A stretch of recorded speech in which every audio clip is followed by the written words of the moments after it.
Donc David représente toujours pour moi le mec un peu sympa, foufou, fun. Il a jamais vraiment été très longtemps avec quelqu'un.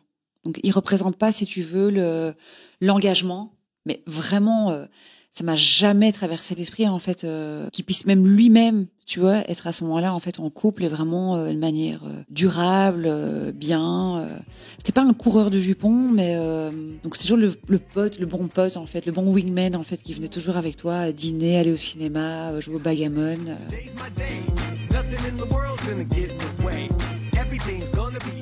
Je suis MC, la rebelle en tutu, et tu écoutes Crush, le podcast qui explore la magie des premiers jours des histoires d'amour. Tous les mardis, je fais la révolution en recevant à mon micro un ou une invitée qui me raconte à cœur ouvert la rencontre qui a un jour bouleversé sa vie. Si tu veux découvrir l'actu et les coulisses du podcast, rendez-vous sur Instagram sur le compte @crush_le podcast. Si je te dis rock'n'roll, spontanée, audacieuse et généreuse. Si je te dis qu'avec sa marque de bijoux personnalisés, elle s'est fixée comme mission de célébrer les mots qui symbolisent ton histoire. Tu devines sûrement que mon invitée du jour est Émilie Duchesne, l'entrepreneuse belge aux 1000 facettes, créatrice de Théa Jewelry, grande amoureuse de la vie et de David, celui qui a été pendant 15 ans son meilleur ami, jusqu'au jour où, sans prévenir, tout a basculé. Bienvenue dans ce nouvel épisode de Crush, dérapage incontrôlé. Alors moi, Émilie, je suis hyper contente de t'avoir à mon micro. Ça fait longtemps que je te suis. Trop bien. On s'était déjà rencontrés virtuellement sur l'Instagram. Tout à fait. Peut-être même une fois en visio. J'adore l'élan que tu insuffles dans l'entrepreneuriat, justement, français et belge. Et surtout, je suis archi fan du concept de ta marque de bijoux, Théa, qui célèbre les moments forts de la vie des femmes. Est-ce que tu veux commencer par me dire quelques mots sur ce concept et comment t'es venue l'idée ? Parce que c'est vrai que c'est très proche du concept de crush qui célèbre un moment iconique de toutes les histoires d'amour qu'est la rencontre. Tout à fait. C'est vrai que la tagline de Théa, c'est célébrer les mots qui symbolisent ton histoire. Donc c'est aussi simple que ça, mais en même temps pas si simple parce qu'on pense tout de suite aux prénoms et autres. Mais en fait, c'est vrai que là, je me rends compte que les gens sont beaucoup plus inspirés en fait qu'avant. Et donc j'adore les heures de rencontre, les heures de naissance, les villes où il s'est passé quelque chose. Enfin, tu vois, j'ai des super commandes qui peuvent aussi rejoindre ce que tu fais. C'est des noms de chambres d'hôtel. Génial. Tu vois, qui était la première nuit. La ville où il s'est passé quelque chose, l'heure où je t'ai rencontré. Et beaucoup d'années, en fait, où ça tournait autour de la maternité, mais aujourd'hui, plus que. Et ça, j'avoue que je suis très heureuse de ça. Parce que, voilà, t'as envie d'être curieux, en fait, quand tu vois ce genre de messages. Et Théa est née il y a presque 12 ans, quasi en même temps que ma première fille qui s'appelle Théa. Oui. Parce que sinon, ça aurait pas été rigolo. Et en fait, c'est répondre à un besoin personnel, en fait, tout simplement. Je pense comme pas mal de boîtes qui se montent. C'est moi qui rêvais d'avoir une bague avec son prénom. J'avais exactement en tête, en or rose et en diamant noir. Et en fait, ça n'existait pas. Enfin, très bizarrement, en fait, j'ai pas inventé les bijoux personnalisés, mais les bagues, ça n'existait pas. Il y avait que des colliers, des bracelets. Et ça existait plutôt de manière un peu cheap, en fait. Voilà, argent vermeil, il n'y avait pas de l'or.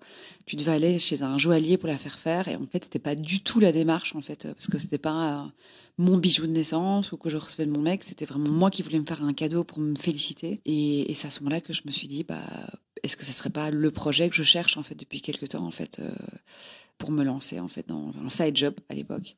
Donc, voilà, c'est comme ça que c'est né. Et voilà. Et moi, j'adore les projets qui sont liés autour de l'émotion et qui racontent des vraies histoires, de la vraie vie. Donc, Exactement. Donc, qui s'inscrit dans ça. Génial. Et d'ailleurs, j'ai une autre question par rapport au prénom de tes enfants. Comment tu as eu l'idée d'Eléa ? Parce qu'il y a un personnage de roman de Barjavel qui s'appelle Eléa. Pas du tout. Qui est la nuit des temps. Et c'est une histoire d'amour absolument incroyable. D'accord. Non, le mari est grec. Ah, ok. Non, ça s'écrit pareil. Et donc, c'était important pour lui et pour sa grand-mère qu'il y ait des prénoms, en fait, qui soient grecs. Et donc, j'ai commencé par chercher les prénoms dans la mythologie grecque. Et j'adorais, j'ai vraiment eu un crush pour ce prénom d'Eléa. Je le trouve trop beau. Et en fait, il n'est pas tellement vu. Non. Bizarrement, c'est un peu un diminutif, en fait, d'Éléanore. Enfin, c'est souvent ce qu'on m'a dit. Mais moi, je suis restée... d'ailleurs, Théa aussi, c'était souvent Théodora aussi. Donc, tu peux avoir des Théodora qui sont Théa ou Théo. Et voilà, donc en fait, non, ce n'est pas ça. Mais je vais regarder. Je t'invite à le lire. C'est un classique qui m'a... Je me souviens exactement le moment où je l'ai lu, c'était en voyage en Italie, je crois. Et il m'a bouleversée. Donc, une histoire d'amour à travers... une histoire dingue, Barjavel, quoi. Bref, incroyable. Voilà, je vais regarder. Alors, Émilie, il y a une question rituelle qui fait parfois un peu peur à mes invités, mais qui est très intéressante. Pour commencer cette interview, est-ce que tu saurais te décrire en 5 hashtags ? Je dirais hashtag audace. Je pense que la vie d'entrepreneur, en tout cas j'ai vécu, mais je pense qu'en général tout le monde est comme ça, c'est un sacré roller coaster. Donc il faut sortir beaucoup de sa zone de confort et tester des choses un peu folles. Donc je pense qu'il faut être audacieux. Je dirais hashtag résilience aussi, parce que j'ai appris ça en fait dans mon chemin. Je suis pas née comme ça, mais je pense que j'ai fait preuve de beaucoup de résilience. Je dirais hashtag liberté, parce que c'est une des valeurs les plus importantes à mes yeux, tant au niveau de mon éducation que de ma manière de vivre au quotidien. Je dirais un hashtag soror, parce que c'est vraiment tout un panel en fait que je développe. En fait, j'ai envie de dire plutôt qui vient à moi en fait sans trop aller le chercher. J'adore ça. Je suis pas du tout féministe, tu vois. Je suis pas dans le combat, mais je trouve que la sororité est vraiment trop bien et amène vraiment énormément de belles choses. Et j'ai envie de terminer par le hashtag Théâtre Jewelry. Bien sûr. Parce que voilà, il faut être corporate aussi et quelque part, c'est vraiment très fort lié en fait à ma personne et à mon histoire. Bien sûr. Il y a beaucoup d'émotionnel lié à ce projet, donc bien sûr. Voilà. Et ça fait très longtemps qu'il est là. Ça fait 12 ans, tu dis. Ouais. Pour moi, c'est au mois de décembre, ça fait 12 ans. C'est une vraie longévité record, quoi. C'est pas un long fleuve tranquille, mais on est toujours là. Ça, j'imagine. Alors, Émilie, aujourd'hui, tu vas nous raconter ta rencontre avec David, ton mari. Oui. Tu étais très mystérieuse quand on a échangé toutes les deux sur le pourquoi du comment vous vous êtes rencontrés. Donc, je vais découvrir avec mes auditeurs cette histoire. J'aime bien être dans cette position, ne pas savoir au début, parce que j'ai un peu l'impression de lire un roman ou de découvrir un film, ce qui est à peu près tout ce que j'aime faire dans la vie. Donc, je vais t'écouter. Est-ce que tu peux me raconter comment et quand tu as rencontré David pour la première fois ? Alors, écoute, pour être honnête, la première fois, je m'en souviens pas. Pourquoi ? Parce qu'en fait, je l'ai connu quand j'avais, à mon avis, 13-14 ans. Et c'est devenu, en fait, on va à mon avis développer après ça, mais c'est devenu, en fait, assez rapidement mon meilleur ami. Et donc, c'est quelqu'un qui m'a accompagnée, déjà toute ma vie, déjà, mais surtout de 13 à 30 ans, en fait, comme un pote, en fait, qui faisait partie des meubles. Donc, il a ton âge ? Non, il a 5 ans de plus. Tu l'as rencontré par quel biais à ce moment-là ? Groupe d'amis. On n'était pas dans la même école, on n'a pas des parents qui étaient spécialement potes, mais groupe d'amis. Donc, je ne sais pas si je l'ai vu pour la première fois dans un bar, dans une boîte ou dans un dîner. Donc, j'ai pas le souvenir parce que c'était pas un coup de foudre, mais très vite on est devenus amis et vraiment très très proches, quoi. Et qu'est-ce que tu aimais dans votre amitié ? À ton avis, pourquoi il est devenu ton ami ? J'aimais bien sa folie. En fait, c'est quelqu'un qui était, je dis bien, parce qu'on a moins l'âge. C'est quelqu'un qui était très fêtard, très sympa, très fun, quelqu'un que tout le monde adorait, qui se sentait bien, qui n'était pas du tout, d'ailleurs, il est toujours pas dans le conflit. Et donc, c'était quelqu'un de très frais, si tu veux, à voir, et jamais avec des jugements, et donc très simple, en fait. Voilà, simple dans le bon terme de la simplicité. Oui. Quoi. D'accord. Et vous allez rester amis pendant combien de temps avant que quelque chose ne se passe ? Écoute, pendant presque 15 ans, quoi. Ah ouais. Donc toi, tu fais ta vie sentimentale, j'imagine, tout en ayant ce groupe de potes, dont lui, dans ton paysage. Ouais. Qu'est-ce qui va se passer pour que ça change ? Donc c'est vrai que on s'est beaucoup vus. J'ai vécu ces histoires d'amour. Il a vécu les miennes. D'ailleurs, pour la petite information, donc moi, je me suis mariée avant David. Et David était à ma table d'honneur, en fait. C'est pas mon témoin, mais il était assis pas très loin de moi. Et d'ailleurs, il était très ami avec mon ex-mari. Donc, en fait, tout ce petit monde, en fait, s'entendait extrêmement bien. Et donc, je me suis séparée de mon ex-mari et j'ai eu une autre relation, du coup, après. Pas tout de suite après, mais un peu après, quelques mois après. Toi, t'étais dans quel état d'esprit à ce moment-là ? Est-ce que t'étais dans une phase de ta vie où t'étais bien, où t'étais en phase avec toi-même, ou Quand c'était fini avec mon premier mari? Avant ce qui va se passer avec David, t'étais bien ou c'était une période difficile, tu te cherchais? Non, j'étais bien. Parce qu'en fait, je vais dire un truc qui est pas très sympa, à mon avis, il écoutera pas. C'est qu'après, donc, cette séparation, j'étais avec quelqu'un pendant 3 ans. Et en fait, cette personne a vraiment été... C'est moche que je vais dire. Cette personne a vraiment été un sparadrap incroyable. Mais vraiment, je le dis avec tout mon respect, tu vois, c'est vraiment quelqu'un qui m'a guéri, si tu veux, de cette relation. Et donc, en fait, je me suis retrouvée voilà. Et après, ça n'a pas pu marcher parce que j'étais pas si amoureuse que ça, pour pouvoir, en tout cas, reconstruire une nouvelle vie. Et donc, en fait, je suis sortie de là super bien. Tu vois, j'étais vraiment bien, j'étais guérie, c'était derrière moi, j'avais repris confiance en moi totale. Donc, j'étais vraiment hyper bien. Et est-ce que tu savais ce que tu voulais, est-ce que tu ne voulais plus dans une relation? Clairement, ouais, clairement. T'avais 30 ans, c'est ça? Ouais. C'est pas pareil d'envisager une relation à 20, 25 que de l'envisager à 30 après plusieurs expériences. Exactement. Et alors à 40 et 50, j'imagine que... Mais c'est vrai, souvent on a l'impression de mieux se connaître et donc on se dit que la personne qui va arriver peut être la bonne. Et qu'est-ce qui va se passer avec David pour qu'il passe du statut d'ami au statut d'amoureux? Écoute, c'est très étrange. J'ai toujours du mal à expliquer. D'ailleurs, c'est un peu des blagues toujours qu'on fait en interne. Donc, David représente toujours pour moi le mec un peu sympa, foufou, fun. Il a jamais vraiment été très longtemps avec quelqu'un. Donc, il représente pas, si tu veux, l'engagement, tu vois, qu'il peut avoir avec ses petites amies qu'il avait avant. Donc, je le voyais, mais vraiment, ça m'a jamais traversé l'esprit, en fait, qu'il puisse même lui-même, tu vois, être à ce moment-là, en fait, en couple et vraiment de manière durable, bien. C'était pas un coureur de jupons, mais en fait, les nanas, elles faisaient vite chier, en fait. En fait, il est pas très girly, il est pas très fille. Il se fait vite chier, en fait, dans ses relations. Et donc, on n'avait pas vraiment de nana, en fait, longtemps dans notre groupe, en fait. Donc, c'est toujours le pote, le bon pote, en fait, le bon wingman, en fait, qui venait toujours avec toi, dîner, aller au cinéma, jouer au backgammon. Est-ce qu'il y avait un pacte du genre, si on n'est pas mariés, Non. On se mettra ensemble, comme dans les films. Non, ça on n'a jamais dit. Ça on n'a jamais dit. Non. On aurait pu, mais on s'est jamais dit. Et en fait, c'est marrant parce que on s'est retrouvés célibataires en fait en même temps. Ce qui est assez rare parce que moi j'étais souvent en couple, ou bien quand j'étais pas, lui il était. Mais je sais pas, ça n'a jamais été une option. En fait, il y a jamais eu d'attirance. Et vraiment, quand il y a des personnes qui disent que c'était impossible, voilà. Après, c'est toujours le jeu. Hein. Franchement, on s'emmerde en disant mais. En fait, t'étais fou amoureux de moi, en fait, pendant des années, et t'as rien dit, quoi. Pas du tout. Donc, c'est toujours un peu la bagarre autour de ça. Mais je pense que vraiment, c'était pas du tout. Je pense que c'était vraiment ça. On s'est retrouvés célibataires. Et en fait, on a fait plein de trucs ensemble. Mais en fait, en vrai, on faisait déjà plein de trucs ensemble. Mais on le faisait plus. Tu vois, on allait plus au cinéma, on allait plus ce matin un film chez lui. Et en fait, écoute, je sais toujours pas t'expliquer qu'est-ce qui s'est passé. Mais il y a un soir où ça a dérapé. Et on sait toujours pas aujourd'hui expliquer en fait pourquoi, tu vois, genre on s'est embrassés en fait dans un canapé chez lui devant un film, un vieux dimanche soir à minuit. Donc c'était un peu gênant, tu vois, parce qu'en fait on était très amis en fait. Donc tout de suite en fait t'as peur, tout de suite parce que tu dis ouf.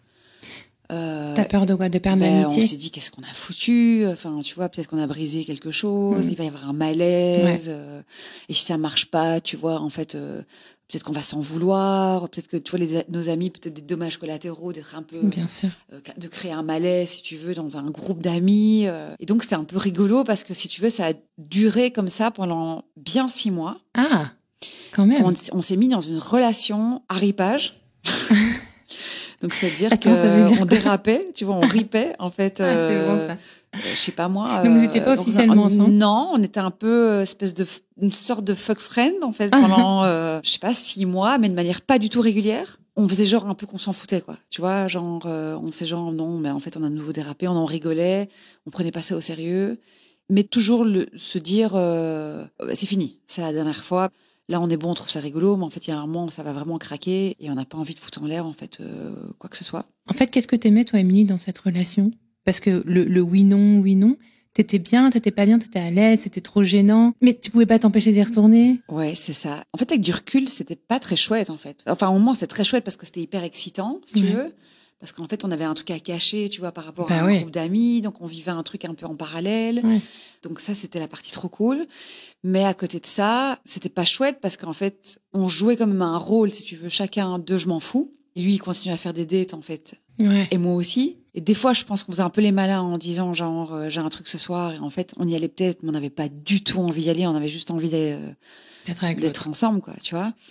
Et en fait, ce qui est marrant, pour revenir un peu sur le truc arrière, en fait, c'est qu'en fait, il y a eu quand même un changement en avant et après, parce que en fait, David a malheureusement perdu son papa. À ce moment-là? Non, en fait, juste avant qu'on ait ce premier dérapage. Je trouve que vraiment, il y a eu un avant et un après, en fait, chez lui, parce qu'avant, il avait toujours ce côté un peu léger, pas très responsable, tu vois, un peu foufou, quoi.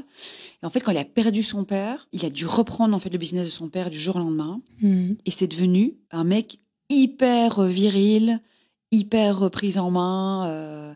Il a twisté, en fait, en termes de lui, en fait, de sa personne. Et donc, j'ai rencontré, en fait, une personne qui était potentiellement, si tu veux, désirable, tu vois, parce qu'avant ça, il était hyper gamin, quoi. Et c'est ça que j'aimais chez mon pote. Mais du coup, il n'y avait pas d'option, en fait. Je le voyais pas du tout comme un mec potentiel à responsabilité, un peu rassurant. Et je pense qu'en vrai, c'est vraiment ça, en fait. C'est le point de départ, en fait, du coup, tu vois, qui m'a attirée. Ouais, ta perception a changé. Et du coup, il a pris une autre forme. Complètement. Il a incarné autre chose. Sur une autre forme d'amitié, mais qui pouvait me plaire, en fait. Et donc ça, pendant longtemps, ça m'a fait peur, tu vois, parce que je me suis dit, finalement, est-ce que c'est son nouveau lui, ou tu vois, c'est parce que juste, en fait, il est dans un moment, j'ai pas le choix, tu vois, de tristesse, mais qu'en fait, après, il va de nouveau retomber dans l'engagement, en fait, je m'en fous. Et donc voilà. Et donc en fait pendant quelques mois en fait on tombe dans ce style de relation en fait qui est vraiment marrant parce que moi j'ai jamais dû faire face à ça et d'ailleurs lui non plus. Et en fait bon voilà on se l'est dit après, on se l'est pas dit en même. En fait on avait juste envie d'être ensemble, on avait des papillons dans le ventre, on se disait tous les jours merde putain je tombe amoureux. C'est pas possible, il faut absolument que ça s'arrête. Vous le disiez, ça?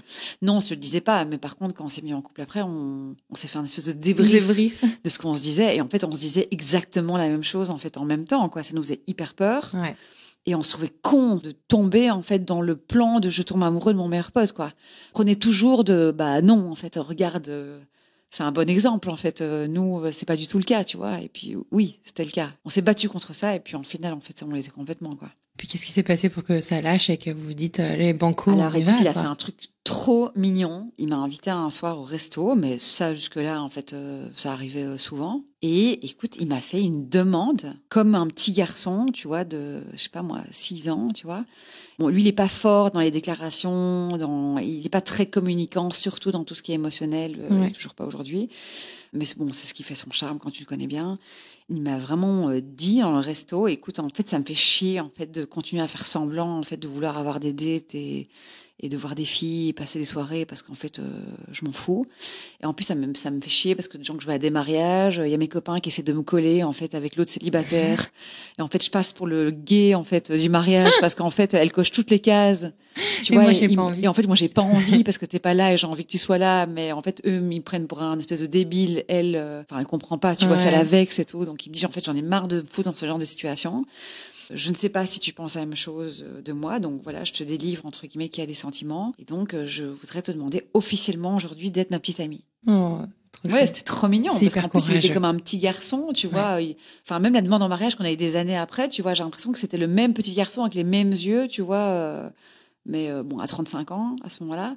Donc, plus le petit garçon, mais avec une vraie demande de petit. Enfin, vraiment, ouais. Et c'était le jour 1, en fait, de notre relation, quoi. Ouais, c'est ça. Alors là, après, il a fallu le dire au pote, quoi. Tu vois, et ça, c'était. C'est très courageux de sa part. Ouais. Est-ce que tu l'aurais fait, toi, tu penses? Est-ce que tu aurais fini par le faire? J'aurais pas fait une demande, tu vois. Oui, il l'a fait à sa manière. Il l'a fait de manière très mignonne. Mais ce qui est courageux, c'est qu'il savait pas. Non, que toi, il savait tu pas. Pensais. Donc, il prenait un risque, en fait, que tu lui dises, bah, écoute, non, moi, en fait, ça me convient. En fait, moi, j'adore cette relation-là et on n'ira pas plus loin, quoi. Ouais. C'est ça. Parce que c'est très courageux. Ouais. Et pour un homme, c'est remarquable, je trouve. Mais il est très courageux. Dans ce genre de situation. Il a juste du mal à dire ses sentiments. Oui. Mais il est courageux. Après cette déclaration, cette demande qui te fait ce soir-là au resto, donc là, c'est parti. Alors, écoute, là, on se met ensemble. On le dit à tous nos potes qui hallucinent, se marrent. Genre, de où, quoi? Comment c'est possible? C'est comme si lui et moi, on était asexués l'un vers l'autre, quoi. D'ailleurs, c'est le sentiment qu'on a eu pendant des années, en fait. Il était vraiment... Je sais que c'est peut-être pas gentil de dire ça parce qu'en fait en vrai il est pas du tout, mais en fait ouais, il était vraiment asexué quoi. C'était pas quelqu'un potentiellement sur lequel je pouvais avoir des sentiments, donc c'était assez marrant. Donc ils ont eu la même réaction en disant genre bah, arrête, c'est pas possible, tu vois. Donc, bref. Et mais bon après ça en fait on l'a assumé en fait très clairement, très rapidement, donc c'était marrant. C'était marrant tout d'un coup d'avoir un couple au milieu d'un groupe en fait qui était improbable. En fait les choses ont été super vite après parce qu'en fait quand t'es meilleur pote, en fait, depuis 15 ans, t'es déjà une équipe, en fait. Ouais. Tu vois, c'est incroyable. Et d'ailleurs, je pense aujourd'hui, c'est ce qui fait, en fait, que... Alors, je vais pas du tout dire qu'on est invincible parce qu'on l'est pas, mais c'est ce qui fait aujourd'hui, c'est qu'on est une super team, en fait, parce que bien sûr, bon, là, je passe beaucoup d'étapes, mais bien sûr qu'il y a un moment, il y a des choses qui s'effacent, en fait, dans la vie avec les enfants et autres. Mais je pense que le fait qu'on ait été vraiment une team, en fait, avant d'être une team amoureuse, en fait, je pense que ça nous rend très forts. Et donc, en fait, grâce à ça, je pense que les choses ont été hyper vite. Un an après, ouais, il aime bien les demandes, en fait, maintenant que je suis en train de réfléchir, que je suis en train de parler avec toi. Il m'a fait une demande d'enfant, parce que moi, j'avais été un peu chiante, et après, j'ai changé d'avis. Je lui ai un peu dit, écoute, voilà, le mariage, c'est pas un échec, parce qu'en vrai, ça s'est pas trop mal terminé avec mon premier mari, avec qui on est toujours potes. Mais c'est juste que, bon, voilà, j'ai eu ma belle fête et tout. Donc, je pense que si un jour, on devra se réengager, ça sera peut-être pour former une famille, et je pense que ce sera beaucoup plus fort, mais je rêverais en fait de plutôt me marier avec nos enfants, si tu veux, que refaire en fait le même mariage que je viens de faire et qui n'a pas bien fonctionné. Et il a tout à fait compris. Donc il m'a fait une demande dans un avion, figure-toi, à un Halle-Bruxelles. Il m'a fait une demande de faire un enfant dans un avion. Et il faut savoir que je suis phobique de l'avion. Donc je sais pas si ça a été fait exprès en fait. Un an après, j'étais enceinte de donc Théa, ma première fille. Ouais. Et en fait, écoute, on a eu 3 enfants. Sauf que du coup, on s'est mariés quand j'étais enceinte de Théa. Donc quand même, il y a un moment où il est revenu en fait avec son énorme courage et il m'a dit écoute, là on a décidé de faire un enfant, donc a priori on est embarqué dans le même bateau quelque temps. Et en fait j'ai réfléchi, je comprends tout à fait ton histoire en fait de mariage, mais en vrai en fait je vois pas pourquoi moi je dois être entre guillemets punie. En fait moi j'ai envie de me marier, j'ai envie qu'on soit ensemble, j'ai envie qu'on fasse une super teuf. Sa grand-mère était hyper importante pour lui. Je sais pas combien d'années elle sera encore là, donc en fait je rêve qu'elle soit à notre mariage. Donc voilà. Et en fait je me suis dit bah il a raison. En fait il a pas à en pâtir en fait si tu veux de mon passé. Donc bien sûr j'étais enceinte, donc tu vois t'es déjà embarquée, donc j'ai dit go. Et on s'est mariés pardon. J'étais enceinte de 5 mois. Donc vous vous mariez, grosse fête, un moment important. Ouais. Ça symbolisait quoi pour toi ce mariage? Bah la famille, enfin parce que j'étais enceinte, tu vois, donc. En fait, c'est marrant parce que je me suis quand même mariée une première fois et en fait, j'étais très jeune. Oui, j'avais 24 ans. Et en fait, j'ai pas vraiment mesuré, si tu veux. En fait, on a vraiment pu s'organiser un peu une grosse teuf avec nos potes que mesurer, en fait, le fait de se marier. D'ailleurs, je pense aussi pour ça que ça n'a pas duré très longtemps. Enfin, en vrai, en fait, je me suis mariée 1 an et demi, mais on était ensemble depuis que j'avais 17 ans. Ouais. Donc, en fait, on était quand même depuis longtemps ensemble. Et pour répondre à ta question, j'ai vraiment eu le sentiment, en fait, avec David, que j'organisais vraiment un mariage. J'avais pas mesuré la première fois, parce que j'avais l'impression que j'organisais un mariage. Quand nous, on s'est mariés, qu'on a organisé ce mariage, qu'on a vécu ce mariage, on a vraiment eu le sentiment j'ai vraiment eu le sentiment que j'organisais un mariage, quoi. Tu vois, qui nous scellait, tu vois, si possible pour la vie, tu vois, mais qui avait vraiment une envie, en fait, de passer le plus de temps possible, vraiment, et de créer en fait, vraiment une super jolie histoire, quoi. Et ça a été très différent, du coup, et beaucoup plus fort. Bon, évidemment, moi, j'avais les hormones au plafond, donc aussi, tu vois, du coup, t'es plus dans l'émotion et voilà. Mais je pense que même si j'avais pas été enceinte, il aurait été plus fort en termes vraiment de signification, en fait. Vous avez fait ça en petit comité ou non, méga hyper nombreux à faire la fête? C'était dans un endroit qui avait du sens pour vous? C'était chez mon père dans le jardin. Génial. Ouais. À l'américaine. Voilà, c'est ça. On aime bien les États-Unis. Donc, c'était, comme je disais, lui est d'origine orthodoxe. Donc, on a fait venir un pop dans le jardin qui nous a mariés et on a tout fait à la maison. Super. Et vous vous êtes remariés? Il n'y a pas eu un mariage à Las Vegas là, cet été? Ouais. Qu'est-ce qui s'est passé? Il y a encore eu un dérapage, j'ai l'impression, Émilie. Écoute, vous avez ripé? Non, en fait, c'est assez marrant. Donc là, on a décidé de partir 3 semaines aux États-Unis avec nos enfants, en Californie, et on s'est laissé un peu porter, si tu veux, pendant les 3 semaines pour faire un peu ce qu'on voulait. On voulait aller. Il y avait des trucs prédéfinis, mais pas tellement. On s'est quand même dit, tu vois, sur les 3 semaines, on voulait surprendre en fait les enfants et d'avoir quand même 3-4 un peu highlights en fait sur les vacances. Et on leur donnait en fait quasi tous les jours en fait un petit sondage en fait ou des mots clés sur ce qui allait se passer, mais forcément avec des mots où ils pourraient jamais trouver en fait ce qui se passe. Mais c'était un peu pour émoustiller en fait un peu le projet. Ah, c'est drôle. Dans ces highlights en fait, t'avais Disney, t'avais aller voir le Cirque du Soleil, le mariage et il y avait Alcatraz. Et le mariage c'était encore et blanc.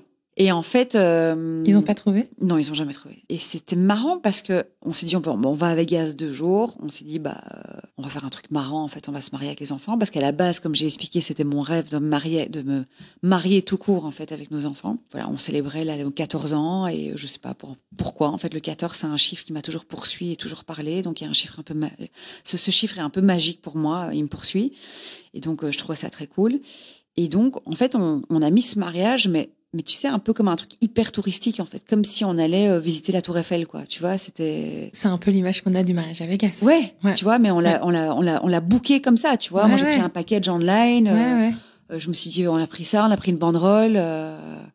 C'est drôle. Ouais, on n'a pas pris d'Elvis. Enfin, tu vois, parce qu'en fait, en vrai, t'as des packages qui coûtent vite un bras, tu vois. On s'est dit, on va pas... tu peux prendre un Elvis. Ah oui, t'as des trucs à l'infini, tu vois.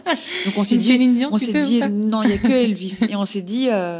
oui, on se prend une limo parce que pour les enfants c'est délirant en fait de voir une limo parce que tu peux faire un truc un peu, tu peux faire une teuf dedans. Et on a pris le truc un peu basique et on a vraiment fait en 2 secondes sous le coin d'une table. On s'est juste dit ça va être marrant, mais vraiment comme un truc de touriste quoi. Je trouve ça drôle. Je trouve ça hyper drôle parce que c'est aussi de l'autodérision. C'est aussi désacraliser le truc. Et puis c'est l'aventure que vous vivez avec les enfants et c'est un putain de souvenir que vous. Et en plus c'était même quoi. pas un remariage, c'était renouveler tes vœux. Hein. Donc c'était juste hyper mignon, tu vois. Et on s'est dit en fait ça va être hyper kitsch, on va se marrer.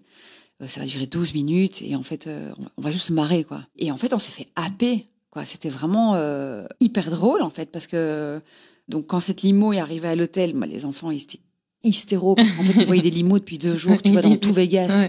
Et donc, ils avaient des yeux comme des billes. Et donc, ils disaient, mais on rêve d'aller là-dedans. C'est quoi ces voitures de ouf Et nous, on savait forcément qu'on avait booké une limo. Donc là, non, ça on fait pas. C'est pour les autres. Donc déjà, la fête a commencé de dingue. On avait demandé aux filles, tu vois, pas à Gaspard, il a 5 ans, mais on a demandé aux filles de sortir un peu des belles robes, se faire jolies. Mais elles ont rien capté, tu vois, parce qu'on a juste dit qu'on faisait un chouette resto. Et en fait, là-bas, tu peux dîner à 18-19 heures, tu vois. Donc, il n'y avait pas le sujet de trop tôt, c'est bizarre. Donc, on s'est tous habillés un peu joliment. Moi, j'ai mis une petite robe blanche, tu vois, juste pour le principe. Mais elles n'ont pas capté vraiment que je m'étais pimpée plus que ça. Pour te marier. Ouais, exactement. Et donc, c'est dans la limo, en fait, qu'il lui a expliqué en disant, en fait, la surprise, en fait, une des surprises, en fait, c'est ce soir. Et en fait, là, il explique, voilà, papa et maman, ils ont décidé de se remarier avec vous. On veut que vous soyez nos témoins. On va faire une fête. Enfin, tu vois qu'ils étaient hyper choqués, tu vois, hyper contents, mais évidemment qu'ils mesuraient pas parce que, en fait. Sauf Théa qui était dans mon ventre, tu vois, c'était son 2e mariage. Mais en fait, il mesurait pas, si tu veux, le moment, et nous non plus. On s'est juste dit, on va se marrer, et puis voilà, on fera 2-3 photos souvenirs. Et en fait, on est arrivé là-bas. On est tous finis en chialant. Non, pas en chialant. J'ai une team qui est pas toute émotive, mais on est arrivé là-bas.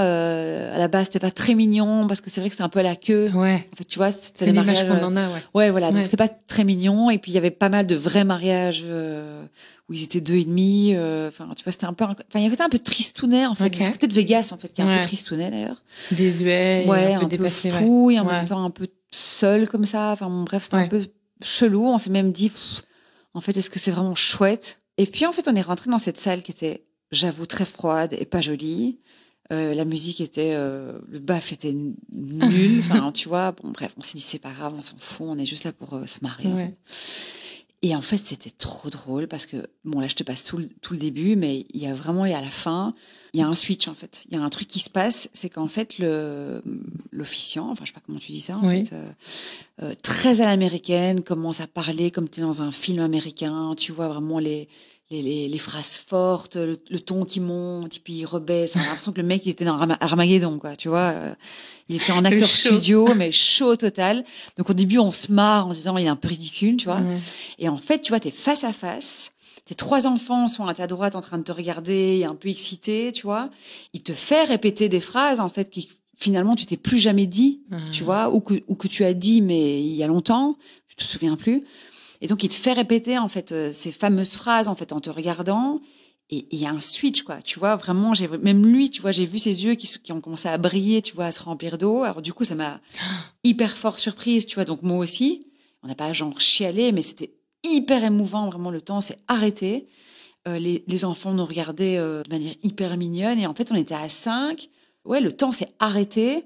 On n'était plus dans une pièce qu'on trouvait moche avec un type ridicule, tu vois, ni à Vegas, tu vois. On a vécu un putain de moment et on s'est fait happer, si tu veux, par cette émotion qui était trop mignonne.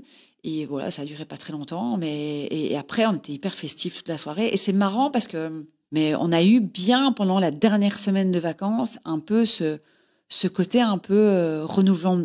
Tu vois, on a renouvelé nos vœux un peu, je sais pas, un peu jeune marié, tu vois. On était trop bien, quoi. C'était trop mignon, quoi. Donc à faire. Franchement, je le conseille, c'est trop chouette. Et on s'est même dit après ça, alors qu'on n'aurait jamais pensé, la Vegas c'était vraiment genre juste un truc fun. On s'est dit après, en fait, c'est quoi? On va se marier un jour à la plage, on va se marier un jour, je sais pas quoi. Enfin, tu vois, si on refait des voyages avec ou sans les enfants, en fait, ça a tellement apporté en fait quelque chose de très mignon, si tu veux, dans le couple, et ça n'a pas relancé parce qu'on n'avait pas de mauvaise passe, mais ça a apporté tellement en fait de mignonnerie en fait qu'on s'est dit. On n'a pas besoin d'avoir les 15 ans, 20 ans, 30 ans. En fait, tu vois, qu'on est dans un endroit et que il y a une sorte de package un peu comme ça. Franchement, on le fait, quoi. C'est trop bien, quoi. Ouais, et puis t'inventes ta manière aussi à vous de célébrer votre amour, quoi. Ouais. Et tout ce que vous avez construit ensemble. Mais c'est aussi pour ça que je trouve ça important de célébrer et de se remémorer ces moments forts, en fait. Tu vois, là, c'était votre mariage, c'était votre union officielle. La rencontre, c'est ça aussi, c'est le socle de l'histoire. Ouais, Le début de l'histoire. Et donc, c'est là-dessus que se construit le couple. Et j'aime bien cette idée d'y repenser, et ça ramène de la magie, ça ramène des paillettes. Mais quand le gars nous a dit repensez à votre premier baiser, tu vois. Et en fait, tu vois, et vraiment, t'as un espèce de film américain, j'ai envie de te dire, qui passe dans la tête. Je me suis souvenu, tu vois, du fameux canapé, de la gêne après, de la petite demande, tu vois, d'amis, T'as voyagé dans le temps. Ouais, j'ai voyagé dans le temps. Et en fait, dans tout ce qu'il disait, mais d'une manière, je ne veux pas dire dramatique, mais comme un acteur américain, en fait, ça m'a vraiment replongé en des sentiments et des émotions qu'on n'a plus vécues. Et même, je me suis dit après, putain, en fait, on vient de loin dans le côté négatif, quoi. Mais je me suis dit, putain, en fait, on a vécu des choses. Et tu sais, un peu par défaut, on n'a jamais vraiment regardé en arrière, en fait. Tu vois, on a juste construit. On est tous les deux entrepreneurs, donc bon, voilà, on en a chié, tu vois, et on en chiera toujours. Mais le temps est passé vite, en fait, tu vois. Et en fait, ce mec nous a vraiment remis dans l'espace-temps et sur tout ce qui venait de se passer et tout ce qu'on a réussi, en fait. Et bien sûr que c'était pas un long fleuve tranquille, on a eu des mauvaises passes, tu vois. Mais on a célébré le fait, en fait, d'être toujours là, en fait, comme on disait avec Théa, tu vois, au bout de 12 ans. Et ça, je pense que c'est aussi chouette de célébrer ce genre de victoire-là aussi, quoi. Tout à fait. Ils sont forts, ces Américains, quand même. Ouais. Ah, ils sont forts. Ah non, on aurait un mariage en France, jamais de la vie, on aurait un truc comme ça, tu vois. Mais voilà. Oui, je trouve ça hyper audacieux, encore une fois, d'y être allé, quoi. D'aller vers le mariage Vegas. Ça, je trouve ça hyper audacieux.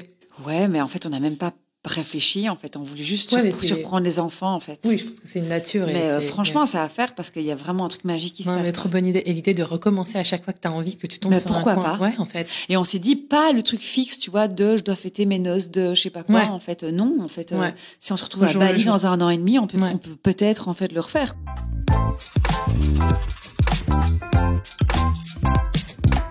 Et alors, Émilie, on arrive vers la fin de cette interview. Avant d'aller vers une question un peu plus philosophique, est-ce que tu me donnerais les 5 hashtags pour décrire David? Ce qui me vient en tête, c'est ce que je t'ai déjà exprimé. Donc, je dirais hashtag rassurant. Voilà, ça paraît un peu con, mais voilà, moi, j'ai besoin d'avoir un socle autour de moi. D'ailleurs, je fais une petite parenthèse, il y a un truc que j'ai pas évoqué, c'est marrant parce que quand la relation que j'avais avec mon premier mari, en fait, j'avais vraiment le sentiment, d'ailleurs, j'étais un peu élevée comme ça dans un truc un peu rock'n'roll. J'avais l'impression qu'il fallait, en fait, vivre, tu vois, bouger tout le temps, avoir une relation, en fait, où tu posais pas de questions. Enfin, tu vois, un truc un peu fou, en fait, tout le temps, parce que sinon, on se faisait vite chier. Ouais. Et en fait, la relation, en fait, que j'ai eue, en fait, rapidement avec David, c'était vraiment tout ce que je voulais pas. Tu vois, je me disais, mais en Sur fait, le papier. mais les gens, ils doivent se faire chier, en fait, quand ils ont une espèce de petite relation un peu mignonne, gentillette, tu vois, un peu pas folle. On sait pas on sait ce qu'on fait justement le lendemain et tout. Et en fait, je me suis mis là-dedans et je me suis rendu compte qu'en fait, justement, c'est ça que j'évoque. En fait, ce côté très rassurant dans ce premier hashtag est vraiment le point numéro 1, en fait, qui me fait du bien dans ma vie quotidienne, où je me sens vraiment ancrée avec lui, tu vois. C'est ce côté un peu patriarche, père de famille. Ce que j'avais pas du tout avant, en fait, et c'est ça qui a capoté, en fait. Mais c'est marrant parce que c'est la relation qui foutait le cafard, en fait, c'est ça. avant. Et en fait, je voudrais plus rien d'autre aujourd'hui, quoi, tu vois. Donc je suis tombée dans un truc qui me faisait pas rêver, mais qui, en fait, est vraiment là où je dois être. Ouais, t'as déconstruit Complètement. Donc, je dirais rassurant, paternel, et je parle pas que pour les enfants, en fait, c'est vraiment un chef de famille, en fait. Et bien sûr que je suis pas une enfant, donc je fais aussi plein de choses, mais voilà, j'aime bien ce côté de je vous prends en main et ça va aller. Hashtag, je dirais bienveillance, parce que c'est quelqu'un de profondément gentil, dans vraiment le bon sens du terme. C'est quelqu'un de très respectueux. Donc ça, j'ai beaucoup de chance. Il a cette valeur-là, en fait, qui est vraiment dans le respect. Gentillesse, parce que, de nouveau, c'est pas péjoratif, parce qu'on peut de temps en temps se dire un peu gentil, quoi, bisounours. Mais non, il est pas du tout bisounours. Il est vraiment juste. Et j'en ai un 5e à trouver. Je dirais, je sais pas, hashtag hot daddy, quoi. Parce que je trouve qu'en plus il vieillit, au plus il est beau. Voilà, la Marilyn Monroe. Voilà. J'adore. Est-ce que tu penses que ta rencontre avec David a changé ta vision du monde? Ou est-ce que lui a changé ta vision du monde? Et si oui, pourquoi? Lui, quand je l'imagine, c'est vraiment pour moi une safe place. C'est vraiment un endroit, en fait, quand on est à 5 ou quand on est à 2, en fait, j'ai vraiment le sentiment qu'il peut arriver beaucoup de choses. Je vais pas dire n'importe quoi. Mais il peut arriver beaucoup de choses où je me sentirais bien. En général, il y a beaucoup de choses qui me font beaucoup moins peur, en fait, depuis que je suis avec lui. Et ça, je trouve que c'est rare. Enfin, j'ai l'impression, en tout cas, dans les histoires qui m'entourent. Donc, je parlais, tu vois, de rassurant, bienveillance et tout. Ça, voilà, c'est des mots que tu peux souvent entendre, mais vraiment, je peux pas parler autrement de ça avec lui. C'est vraiment quelqu'un qui fédère, en fait, qui est rassurant. Et donc, oui, le monde me fait moins peur, en fait, quand je suis avec lui. Et tu vois, par exemple, j'adore venir à Paris parce que c'est l'excitation, c'est la vie culturelle, c'est mon boulot et tout. Mais en fait, je suis hyper heureuse, en fait, de retourner à Bruxelles. En fait, tu vois, ce soir, on va dîner à 2 parce qu'on s'octroie souvent des moments comme ça. Il vient me chercher à la gare, on va dîner à 2. Ben, je suis hyper contente depuis que je me suis levée ce matin en me disant, tiens, je voulais partager mon Paris et je sais que je vais me sentir à ma place ce soir, tu vois, et au bon endroit, quoi. Donc, je suis pas perdue quand il est pas là, pas du tout. Mais en tout cas, c'est une safe place, quoi, tu vois, et ça change quand même ma vision, effectivement, du monde, parce qu'il y a tellement de choses qui peuvent te faire peur en permanence, en fait. Et je pense que quand tu te sens bien au bon endroit, c'est important, quoi.